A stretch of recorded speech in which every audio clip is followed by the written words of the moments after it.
everybody. This is Paul Herman, the Prince of Motivation and host of Zaka Presents My Journey. We're creating this vulnerable and positive platform where you can get inspired and motivated from different leaders from our community.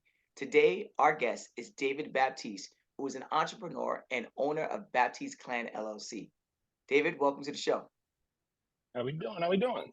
Oh, we doing good now that you on right here. we going I know we're going to dive in. I want to know a lot about the music game and the industry and all the other Yeah. things that you got going on as well too. I know our listeners want to know about that. It took But us a minute to get here. but before we get into all that nitty gritty stuff, please just give us a little background on yourself, where you're from, and where you grew up. Well, I am David Baptiste. I grew up in Brooklyn. Between Brooklyn and Queens, mostly. Hollis, Queens. Okay, you better throw it out there. You better throw it out. I was gonna say what part of Brooklyn. Yeah. Oh, and that's actually all over Brooklyn. Okay, cool. Okay. But I've been all over New York City. All over the tri-state area, really. But now I'm in California.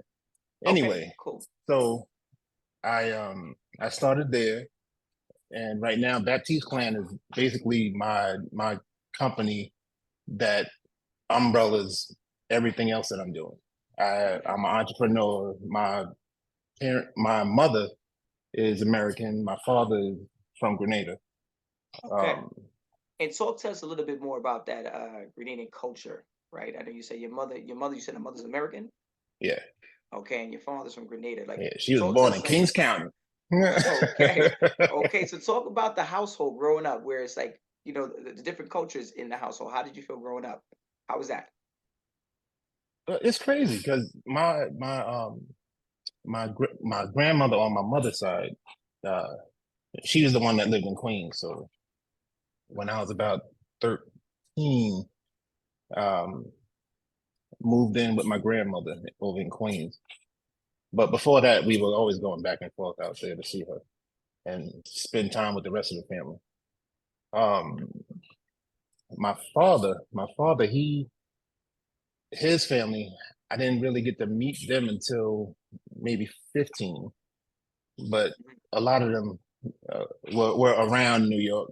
we Okay, we okay. we have all type of Caribbean around New York. So my daughter, when I took my daughter to New York for the first time, she was like, "Daddy, is everybody my cousin?"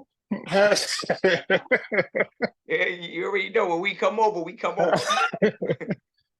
It was like we couldn't get down the street without running into some more family members, but that's how it go. Mm-hmm. How is it? Talk about I mean, I'm Caribbean background as well, too, Jamaican and also St. Lucian. But just give us a little bit of understanding of what is your vibe of the Caribbean culture? Like, what is that Oh, vibe feel like?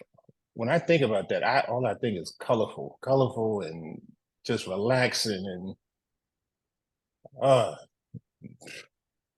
man, just so much less stressful. I give you that. I give you that. I give you Man, that. here in America, it's like it's like Different another ball headache. game. Yeah, Yeah. totally different. And you're not the first guest to pop on and say that, where they're like, our parents and our grandparents fought so hard to get to America. Mm, Right now, mind you, they left a very relaxed and peaceful environment, right? Just a little bit slower pace to come to New right. York or come to like the States and already be on grind mode. And then as Yep. we get older as adults, we start to appreciate the other side and being Mm, like, wait, I want to calm down. Like this fast paced stuff. So we're kind of like tapping back into our roots right there when we think about that. But as a mm. child growing up, going back and forth between Brooklyn and Queens, like what was one of your proudest moments in your early childhood? Well, one that stands out is for the first time I ever cooked for my mother. Because Okay. growing up, it was mainly me, my in this household, my mother and father split after a while, but it was mainly me as the oldest and the oldest boy. So uh, I'm the oldest there. Then I have two younger sisters in that household. Altogether, there's six brothers and three sisters. You have But six brothers and three sisters? Mhm. Woo, Yeah. woo. Now I Um, get why your daughter said, "Is everybody related to us?" yeah, yeah. And I didn't even put that together. But but yeah, it's yeah, I cooked for her the first time for the first time. It was maybe spaghetti, I think. Okay, I was Um, gonna say, what dish was we cooking? I really don't remember, but I remember spaghetti being in there somewhere. Okay, okay. Well, congratulations on that. I know that's it's always a hard thing to kind of do when you reach a level in your life where you want to contribute back in some Yeah. capacity, right?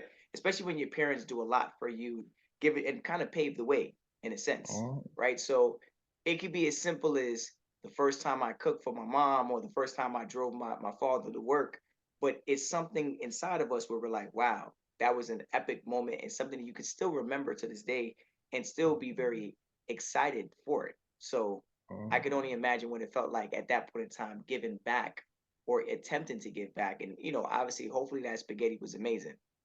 Yeah. Must have been because I still remember it. It stands out. Gotcha, gotcha. Now, talking about growing up, right? What were some of the lessons you learned from your family, whether it be on that cultural side or just in general, like just growing up in New York? Like, what was like some of the things that that stuck with you? With the American side of my family, and always just hanging around Queens, just New York, period. Me growing up in New York. Because even when I was younger, like between 5 and 13, I had to go do the laundry. I had to like go just handle all the laundry in the house. And we had no washer and dryer there. We had to Yeah, go to the laundromat. that's right. You got to pack that bag, get that little cart. And sometimes it was just my mother, so she would have to work late, and uh, I would have to get somewhere. I was, I don't know if you can see me, but however high, just on these trains, heavy trains and buses, just going all over the place. But Mm, um, being me, just growing up in New York, we were just always laughing. okay. We like to laugh, so we always cracking jokes on each other and stuff. But it's with with with with the West Indian side, they were it was like the same thing, but I noticed with them, they were always working, whether it was my father doing electrical work or my aunts and uncles at a church or uh, teachers. Just it's whatever the job was, that's what they were constantly doing. And when they weren't doing that, they were at home cooking or just it was just a lot of family around all the time. That's what I'm used to. Okay, okay. Now, now that you kind of dived into that a little bit and talk about the American side, but also the Caribbean side, you said that every on the Caribbean side, everyone was always working, right? So obviously they had a trade, like you said, your father, electrician and stuff like that. But is this the first time you kind of got a like your eyewitness, first time encounter with entrepreneur and entrepreneurship at that time? Watching my father. Mm, I didn't realize it at first that was going on, but my father worked for he was with the union first. So he was working for somebody else. But around I say maybe 15, 16, he was going into his own business and um and I started watching him how he moved. mhm. And and I started doing electrical work with him. I was his Okay. apprentice, and we would show up at people's houses 8 in the morning. I used to hate it. Oh Like no, these no, no. people are not awake yet. Why are we at their door? But whatever it was, we showed up. We did that, and um, he would drill into my head like, "You gotta learn a trade. You gotta know a trade." I got it, but me seeing how the business moved between things he was doing and things the customers were doing, I just would notice like certain things. They would do things the way, well, me seeing those things, I just know I would do them differently. I would take a different approach. But Okay. I don't know. Over the Is that years, because of is that because of technology, or no, just in no. It general you it were was just just in general, just this was physical things people would do, certain things people might say. Um, I I figured out I'm a people watcher. okay, okay, and nothing wrong So with that.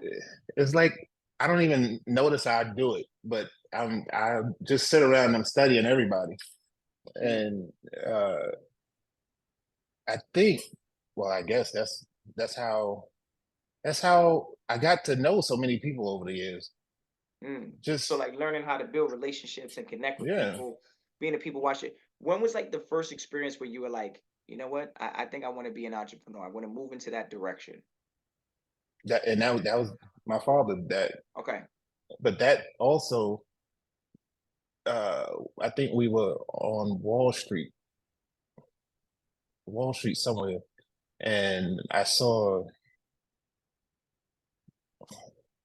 can't remember who the artist was, but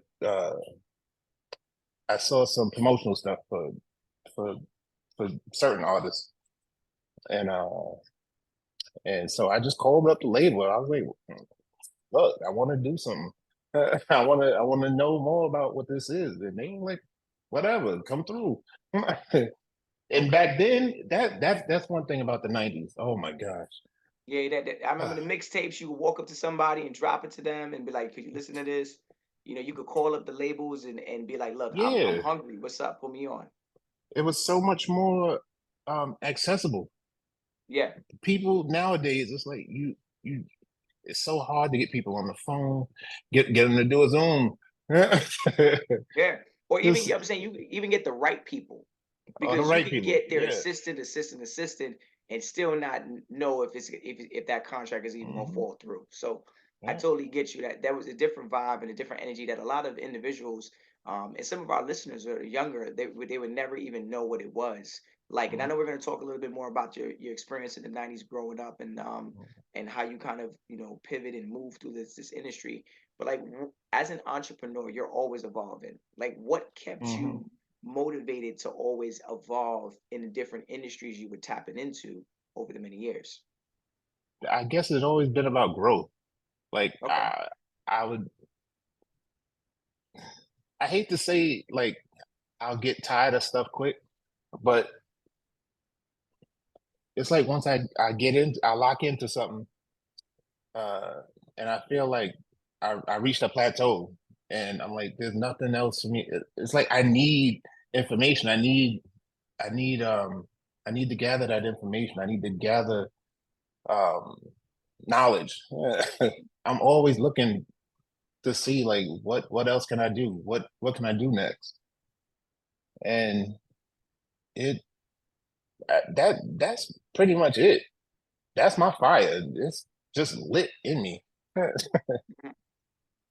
Now, when you were talking about, we briefly talked about like the music industry, right? Obviously, we're talking about the '90s now, growing up. There was an epic time in music, right? And Mhm. it only comes but so many times within a lifespan, right? But let's just say within the '90s, you got an opportunity to work with some of the biggest name artists, whether it be on promotion. But like, could you give us like an example of some of your biggest names that you work with in the music industry, if you could share that? And like, what is like one of the proudest artists that you were like promoting and helping? Wait, I'll start with the person that got me into this mess. Oh, okay, okay, drop it. It was Peter Panda. This guy he went through so many different names, but he's called I guess he's called Brooklyn now. Okay, But whatever that was. Anyway, that was him. Anyway, he him and a friend of mine, uh Owen, uh well, he was their producer. Owen actually had a R&B group that he put together. Owen knew that I knew a lot of people already back when I was going to school. So he came to me and was like, yo, I got I got this group, Naughty by Nature. Mm. We doing it with Queen Latifah. So that was one of the first things, one of the first projects I was doing was OPP. Um, I was hitting up every high school with them tapes. Yeah, I, Naughty by Nature was Tretch and the whole squad was yeah, they was moving. OPP, yeah, I can't explain it, you yeah, know, or Hip Hop Parade. yeah, That was, and it's still a song that you yeah. could go to a party and still hear that music. Hmm. And shout out to Queen Latifah, right? Heck yeah, The Queen, she always had the lyrics, and she was very good in regards to like acting as well too. I know she did a lot of great yeah, things, but it's good to see and that, you know, still doing and still doing it. it, right? And mind you, in the '90s, it might have not been as um the information that is being shared now in regards to like how to scale yourself within the industry and how to Mhm. promote yourself is totally different. Just imagine, I Yeah, can only imagine in the '90s how hard it was. Like you said, you were going to like high schools and passing out these tapes, and I mean, we didn't have CDs at that yeah, point. It was more tapes. yeah, How'd you feel? Like I could only imagine you was out there in the cold, in the summer, in the winter times. You know, just really yeah. out there And back promotion. then, you didn't even really mind it because you had so much going on then, and you were meeting people left and right. Like, uh, uh, what was it? Pseudo radio. Um, it was a lot going on back then. You go to the village, you never know who you run into out in True, New York, true. especially. Like I even ran into Shock G one night. I just happened to see him sitting on the ground with his with a boombox. Um, yeah, and we just talked, and he came up to the radio station, I think, with us. The 88 hip hop was going Hmm. on then. We all used to meet there every week. We had good times. Hmm. So when it came to promotion, like you definitely promoted for Naughty by Nature, but could you list Oh, a no, couple of other artists yeah, that you Naughty by promoted for? Nature. Shoot, Kool G rap. Uh, Okay. Erykah Badu's album. A plus, if you remember A plus Yep, from yep, yep. A plus. Long Island. Uh, You ain't got the. Mary J. Blige. Oh, I was gonna say, come on, you gotta hit some Mary J in there. Uh, I, I, I, I, with me, I don't. It's like once I do it, it's like, Ah, got you. I mean, you work with a lot. What about like people like Big L? Big L. I never got to work with Big L. Um, with Big Pun. no, but Big Pun, he was at the at 88 Hip Hop. Uh, Okay. we got to push the Lost Boys. Okay. Um, what Mr. else? Cheeks. Shoot, Mike Geronimo. Woo! Mike Um, Geronimo. Mike Geronimo. Karis Uh, One. not KRS One. He was out before I was running around. Okay, okay. um, I did I pushed a Big Daddy Kane album. Okay. Um, the Grave Diggers at one point. Ooh. Oh, Wu Tang. What am I talking about? I was come on. I was like, you know, there's some epic people in some epic groups in it. And think about the amount of groups, like even like Onyx, Mhm. right? There were so many groups back then. Yeah, Now it's a lot of individuals, right? But yeah, back then, I remember that that was like a moment. And you talked a little bit about the Caribbean culture and how vibrant and colorful it looked. I think the '90s was just like that as well too. yeah, I'm yeah. saying music culture, the music that was out there. It was a time like I want to say like Motown, you know, going back to that era where you could turn on the radio and almost everything was a hit. Mhm. Like everything was a smash. It was Yeah. LL Cool J came on, Queen Latifah came on, MC Light, Naughty by Nature, you know, and you're like TLC, and you're like, Mhm. I'm gonna keep the radio on all day. So you had an Yeah. opportunity to work with all these individuals. How did you feel, you know, coming from Queens, and Brooklyn to having an opportunity to work with these artists? Like obviously your mom and dad are like they work very hard to get you to where you are, but now you're here as an entrepreneur. How'd you feel? Um, Honestly, I was just doing it. Whenever I'm out doing my work, doing what I am focused on at the time, it's like I don't want to say I tune everybody out, but I'm just in the mix at the moment. I'm in the moment, and I'm just doing what I'm there for. And Mm. like later on, you'll take a break and just look around, um, and just to see who around you. It's weird. It's a weird thing, but if you don't stop and think about it, you gonna miss it. True, true, true. And I know that you're talking about missing something, but like, let's dive into this one right here. Really caught me, right? I was like, we talking about missing opportunities right now, right? And I'm not going to say it was an opportunity that you miss because obviously other great things came through it. But let's dive into the fact that like as you climb up this ladder, obviously you're Mhm. marketing, promoting these artists, you get an opportunity to potentially a lucrative opportunity to potentially manage Michael B. Jordan, right? Michael And B. it was a tough choice. Um, what advice would you give to someone that's in those crossroads, where you're like, I had to walk away potentially from that lucrative opportunity? Well, with that situation, I was shocked he even reached out to me, but I mean we had met before that, but uh, when he got around to asking me to manage him, I mean, yeah, I wasn't really taken back by it, but I was shocked a bit. But I was just thinking about that time when I was in that moment, what I had going on around that time, it wasn't good for anybody.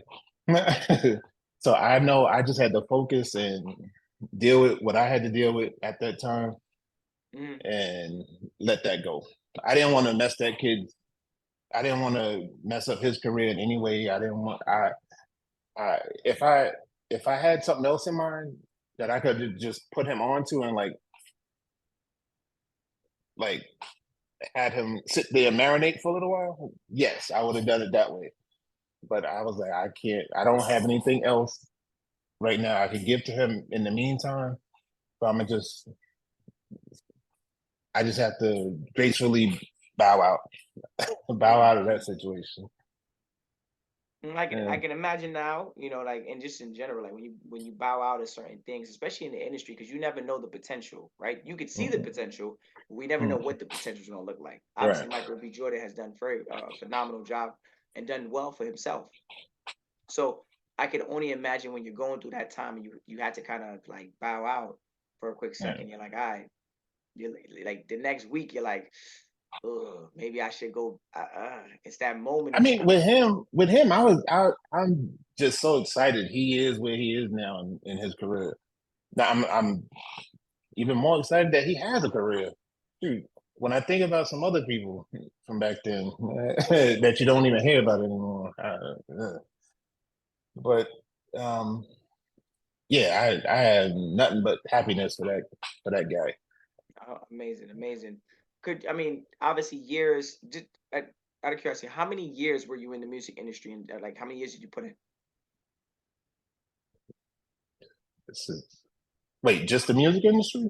Yeah, Just just the the music music right now, industry because we was would dive. We were talking a lot about that. it has to be 30 years now, maybe. Okay, 30 years Yeah. in the game, in the music industry, obviously from on a smaller scale to a larger scale. Like in the music industry, what are the goods and the bads that you have taken away from this industry?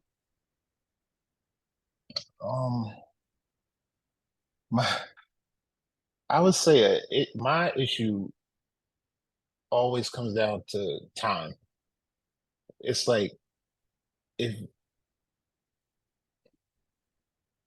if people don't respect each other's time enough for me in this industry. I don't like to say this on camera, but sometimes I gotta go see people. Hey, look, I hate it's having to call you constantly and get no answer, or I'll get your assistant and they'll be like, oh, such and such is at a ball game or his kid's school right now. I'm like, I don't need to keep hearing all of that.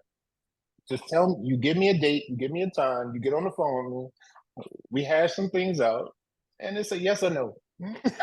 true. I am True. that simple. True. True. True. Either we doing business or we not. Just tell me no if it's a no. Hmm. So I can just And move on, get to the next thing.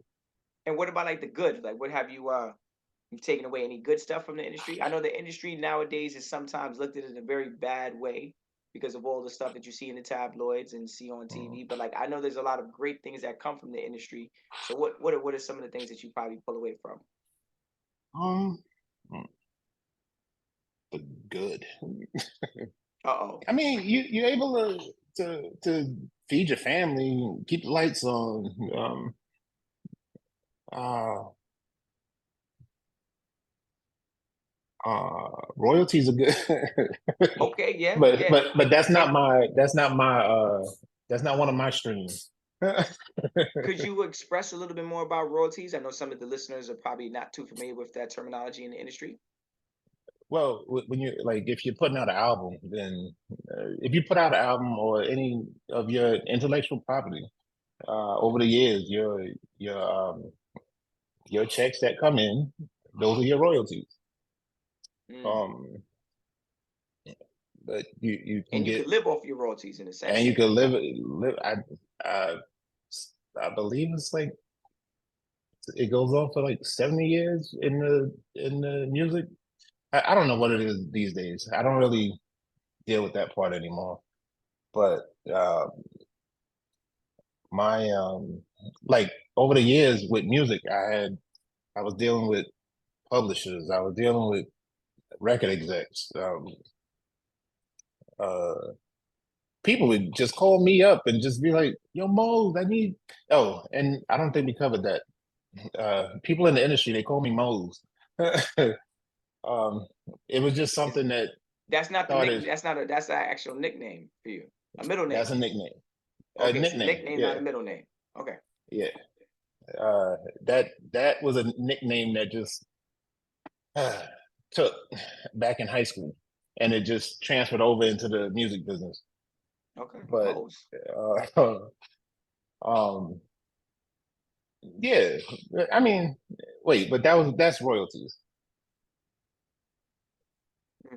Okay. Thank you for expressing that because I know sometimes listeners hear these words and they're like, wait, hold up, what is that? They start Right. asking, all the various different looking on their phone, searching it up. But yeah, thank you for expressing that.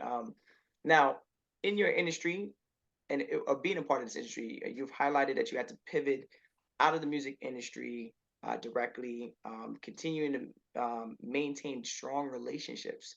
Talk to me a little bit more about when you decided to step away from the music industry management and what lessons did you apply during that time? Oh, it started dying down for me uh, around 2011, I think. Between 2008 and 2011. Um,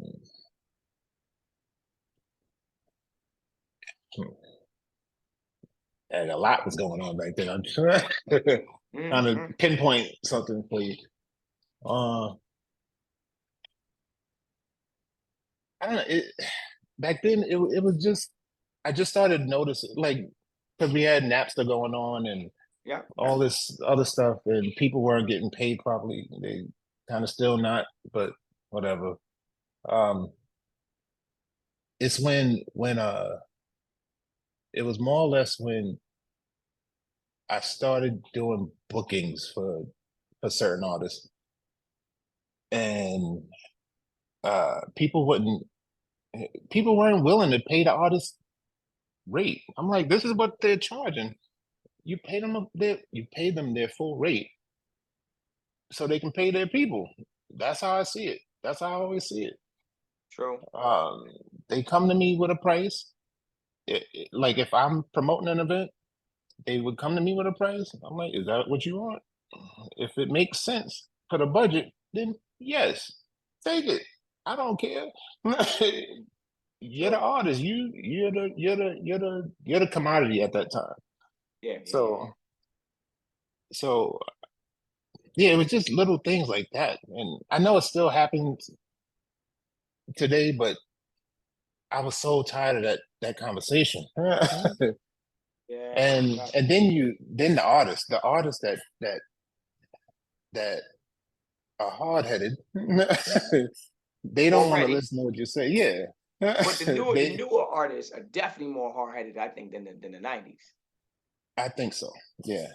Especially if they have one hit record. Oh It's a gosh. sense of entitlement. It's a sense of entitlement at that Hmm. point, especially when someone could get a million views on TikToks and Instagrams and be like, oh yeah, you know what, I could go. I went platinum on YouTube. Right. That's cool. But could you sell the album? Could you Right. sell out a concert arena? Those are the real questions to really be asking. Yeah.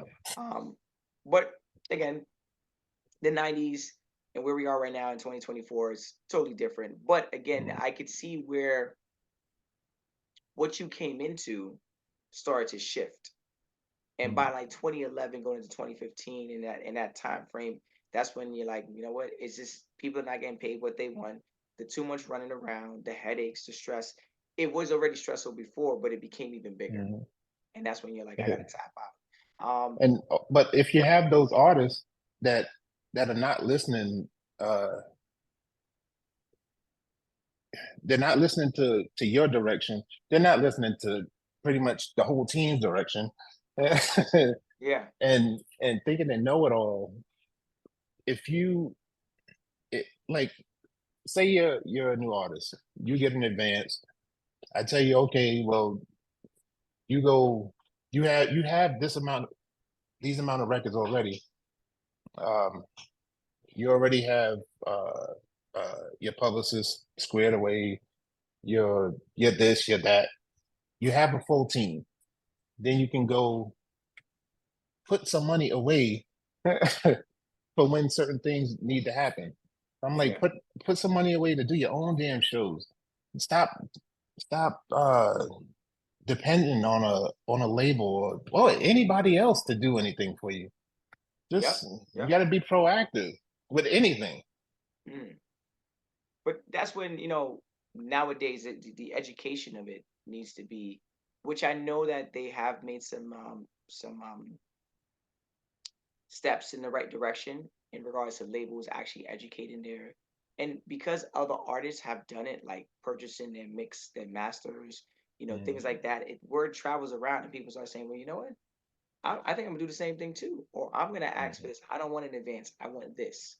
So Right. I think that we're in a phase right now within the industry where negotiation has become like more of the commodity versus like, oh, here's an advance, do your thing, and I see you in the studio on Monday to start recording.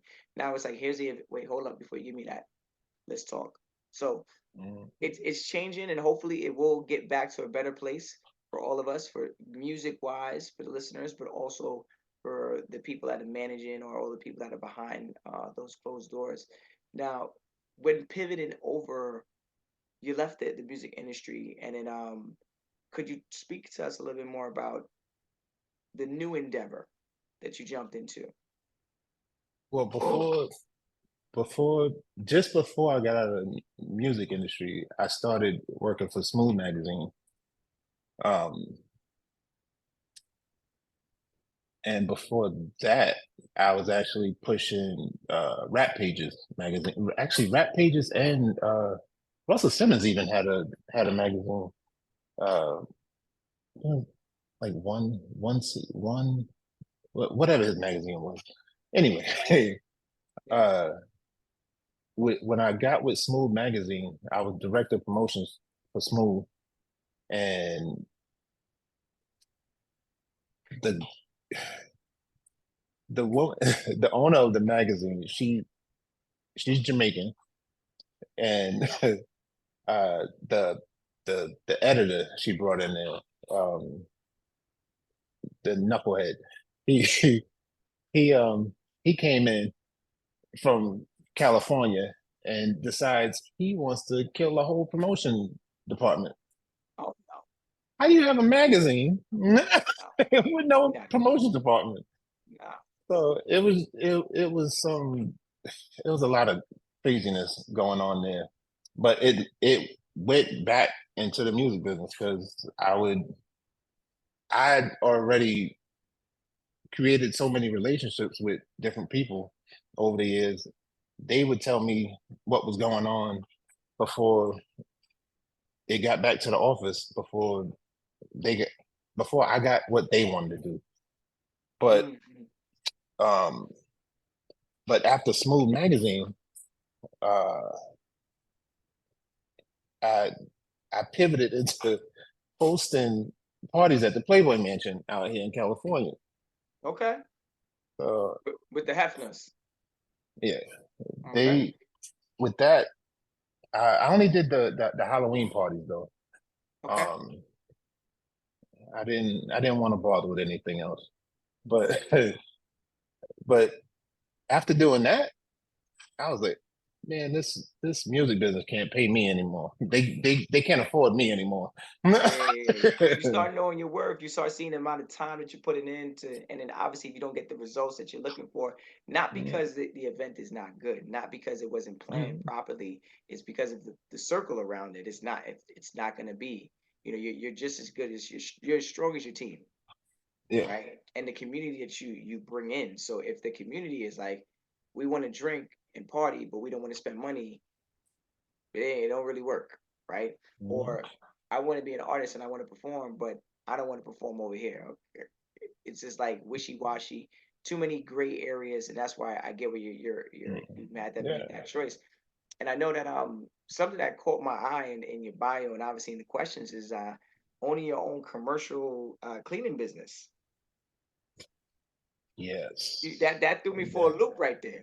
Like I was like, That- I'm out here like, all right, we're gonna talk about the industry. We're gonna talk about some of the artists and how did it feel like being in that environment in a young age, you know, jumping in. And I'm like, wait, hold up, that's a that's on another scale right there. Like you just went yeah. to owning your own commercial cleaning business. How is that? Talk to me about that. That is lucrative when you have the right clients. Okay, anything is like that if you got the right But clients. yeah, yeah, I you get you. build your portfolio. Like right now, I have a few national accounts, but um, that's the cleaning company. My my my goal is to get it to a point and then just sell it off. But yeah, that's the passive thing. Mm, So I don't. Well, I have a team of people that just handle that, so I don't really have to deal with that too much day to day. Um, But with the cleaning company, I'll snatch up other cleaning companies. Just do it that way. like Uh, buy out other cleaning companies. yeah, yeah. Oh wow, so you just becoming big in the game like that. No. You moseying around. You moseying right now. You moseying. I see where the nickname come from. Exactly. Yeah. I see what's going on. You like, look, brother, man. Like, I know you got a company of the block. I'm from Brooklyn, Queens. We gonna do it the Yeah. way we gonna do it a very nice way. I'm gonna pay Yeah. you out right now. Get up out of here. Yeah. Nice and quiet, like. Okay, I respect that. I respect that. I mean, but that is a true entrepreneur. Yeah. You got to know when to move. You got to know when to Yeah. buy. You got to know when to sell. And Right. you said something very important, which I know is very big in entrepreneur lifestyle, is when building a business, you should build it with the intention of potentially selling it, right? Knowing, because then at that point, you're going to put all the love and nurturing into it and be like, Mhm. okay, if I was going to sell it, I want to sell it for $1 million, $2 million, whatever it is. You're going Mhm. to like really like do it, Yeah. build it, advertise it, build that network in order so when you do get in front of someone that potentially wants to buy it, it's either a yes or a no Mhm. versus the And wishy-washy. I like to do things nice and quiet and just move on to the next one. Hey, I see. I might have to hire you out. I'm like, look, I got Moze on my team right now. He might have to Yeah, start doing some stuff for me. we can partner. Ha! That's We right. can Come on. partner. That's key words right there. Key words right there. Um, I know obviously you have gotten a lot of wins in your time, but you've also gotten a lot of losses and setbacks that kind of like had you somewhat in a sense had to kind of pivot. Can you talk to us about a particular time where you were like really at a low and you kind of had you had a serious significant challenge and you had to kind of get out of that? How did you overcome it? All right, for one, I'll go back to that Michael B. Jordan time. Hmm. That was a IRS issue. And they needed to get paid. But that had me bugging. So I had to just focus, do what I had to do, and deal with that, get them their money. Actually, I didn't even have to pay them after a while because it was something that they messed up on. So Oh, I okay. didn't, Look at that. but that finally got dealt with. But then there was um I think I don't know the year, but uh no, 20 that was 2019 when COVID started. Yeah, it started like late 19. Yeah, I got the cleaning company started 2017, but and business started picking up around 2018.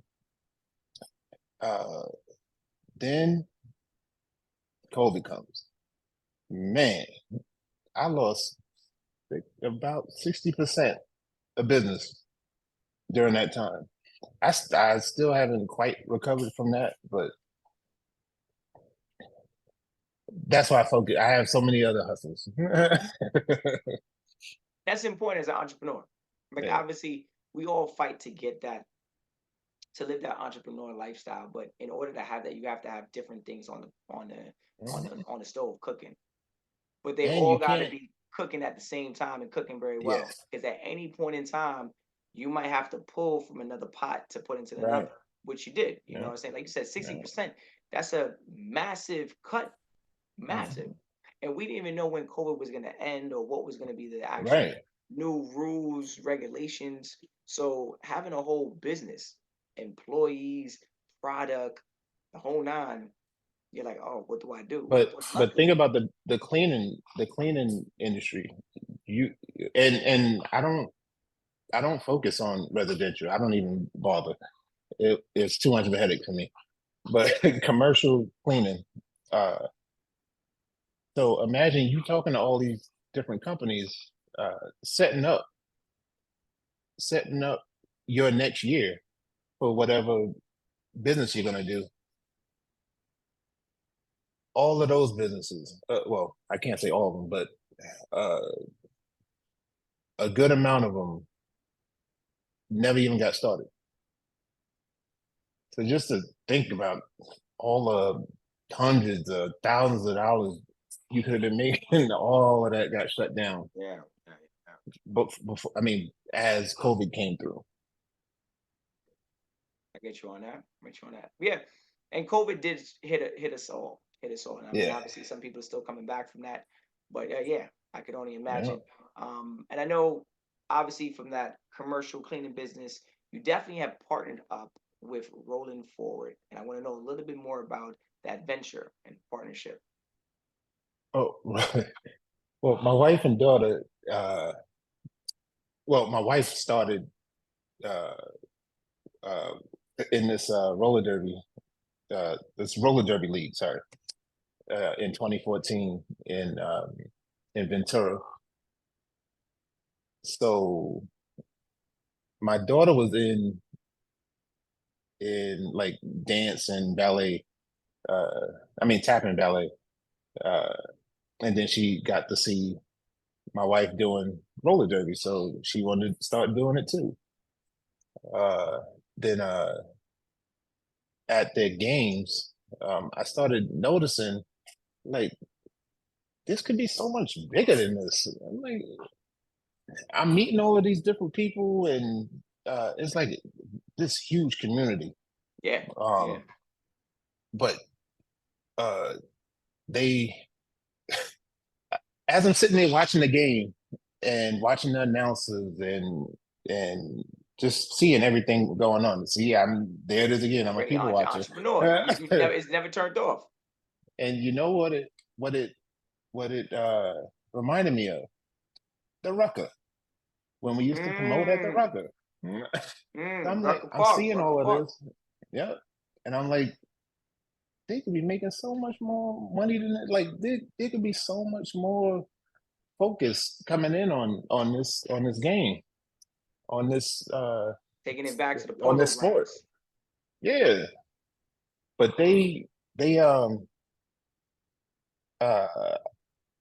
throughout that time, I started learning about how you have to pay dues, monthly dues to be involved in it, pay for insurance, pay for this, pay for that. The And I rental started, space, all that. yeah. But and luckily where their home is, the home team is in a skating rink already. And that helps. That's like a central hub for the city. Yeah. Everybody knows that building. But I started noticing, because we also have a junior team. So some juniors, sometimes the parents can't afford to put their kids in. So my wife, she's what they would call derby mom. So she handles the juniors, and she also coaches the juniors.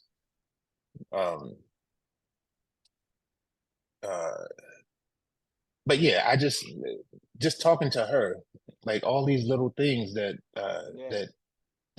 weren't that needed to be paid for. I was like, wait, why don't I just start a nonprofit? And I named the nonprofit Roll It Forward. This way, we'll get donations that come in that can support some of the kids' gear or their monthly dues or their insurance. Yeah, that's nice that you and also we could do we have a program, ambassador program. So if you know of a skater that you want the money to directly go to, we'll put it toward that skater, and then we'll send that skater out, do interviews and do other community events and stuff. And that's nice. Yeah. But again, that's the mindset of an entrepreneur, right? Yeah. I've always known that there was the artist, the manager, and the entrepreneur. The artist just wants to just do it. They just want to hey, just put me in the ring, put me on the field. I just want to dance. Then you got the manager, like analytical, like they got everything timed out, planned out. They know where the money's coming in, where the money's going out. But then you got the entrepreneur, who's really like behind that desk, saying to herself, like, all right, if we did this, this could potentially happen. Now, mind you, that vision is only within your head at times, right? And expressing it to other people who don't share that entrepreneurial lifestyle or mindset, they're like, does that really make sense? But to you, it made perfect sense. And look at where it is right now. So congratulations, because you didn't only create something, another endeavor that you're working on and stuff, but you also created opportunities for your community, which is beautiful, and also for people who cannot afford it, which is also very, very important. Give it back is always a big thing. It's a big thing for me. So when I know of other entrepreneurs doing the same thing, I greatly appreciate it. And it leads me to this last question I want to kind of ask you is, what piece of advice would you wish you received earlier in your career? It seems that obviously you've got a lot of advice during the years. You've learned a lot, good and bad, being a part of various different industries, pivoting. But what is an advice or a piece of advice that you wish you would have had coming up earlier in the game? Maybe learning finance, maybe. Because actually, at the age of 16, I bought my first house. So it's listen, I've done a lot, and a lot of people stayed at that house too over the years. But yeah, sometimes I wasn't even there, and I'll get a call while I'm on the road. Yo, Moze, I need a spot to stay at. I'm like, all right, just call this number. My sister got the key. Don't worry about it. I'll see you when I get there. But Nice, it's nothing.